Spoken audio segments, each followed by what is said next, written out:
Now that is an interesting question. They're part of my childhood. There are three things I can certainly remember about them. The first was at bedtime, either my father or my mother coming upstairs and reading. And Ladybird books were part of my bedtime routine, where certainly if I go back to when I was very young and learning to read, one of my parents and I would take it in turns to read page about and page about.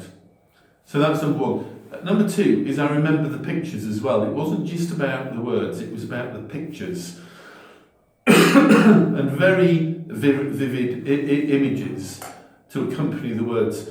And then there are one or two books which for some reason stick in my mind. So there was a series of learning to read books, which I think started 1A, 1B, 1C and finished at 12A, 12B, 12C.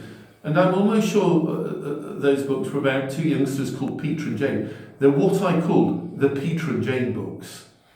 And then there were finally books which at the time I didn't realise it, but were really part of education. So I can remember, for example, a book on the police. I can remember, I'm almost sure, there was a book about saints.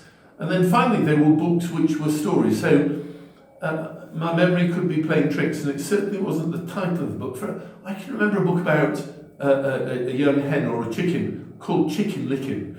And I think for me, the power of Ladybird books is here I am now in my mid-50s.